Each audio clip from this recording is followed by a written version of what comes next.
যেখানে ভালো লাগা নেই, যেখানে স্বাধীনতা নেই, সেখানে যতই প্রাচুর্য থাকুক না কেন, অন্তত মানসিক প্রশান্তি থাকে না। আসসালামু আলাইকুম। আশা করি সবাই অনেক, অনেক ভালো আছেন। আমিও আলহামদুলিল্লাহ অনেক ভালো আছি। শুভ সকাল সবাইকে। আলহামদুলিল্লাহ জীবনে আরও একটা নতুন ভোর। আর একদম সকালবেলাতেই কিন্তু আমার মেয়ে কাজে লেগে পড়েছে। আসলে ও সবসময়ই দেখে যে ওর নানু আপু প্রচুর পরিশ্রম করে। সেজন্যই কিন্তু আমার মেয়েও সারাদিন একের পর এক কাজ করতে থাকে। যদিও তার বেশিরভাগ কাজই কিন্তু অকাজ বলে আখ্যা পায়, কিন্তু তারপরও ছোট মানুষ এরকম করে দেখতে দেখতেই কিন্তু শিখে নেবে সব কিছু। আজকের সকালটা মনে হচ্ছে একটু বেশি সুন্দর। আর এই সুন্দর সকালে আমার ভালো লাগার কাজগুলোই করতে চাই। এটা আমার কাছে একটা নেশার মতো। যেই নেশাটা আমার মনে হয় যে আমি চাইলেও কখনো ছাড়তে পারবো না। তো শ্বশুরবাড়িতে যাওয়ার আগে আমি গাছগুলোতে পানি দিয়ে রেখে গিয়েছিলাম। তো দেখলাম যে বেশ কয়েকটা পটে মাটিটা শুকিয়ে গেছে। আর কয়েকটা পটে আছে এখানে কিছুটা ভেজা, ভেজা আছে মাটিটা।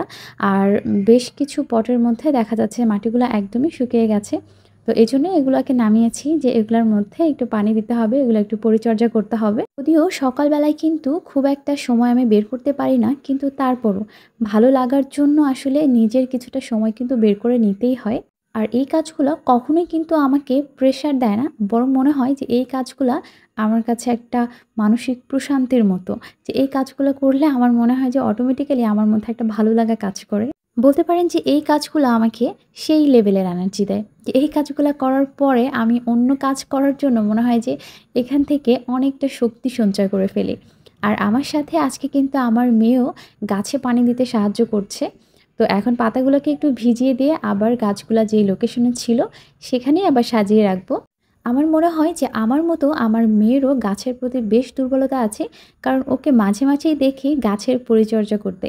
কেন বললাম? কারণ যখন বৃষ্টি হয় নিচে যে পটগুলো রাখা আছে সেগুলোতে দেখা যায় অনেক সময় পানি জমে থাকে।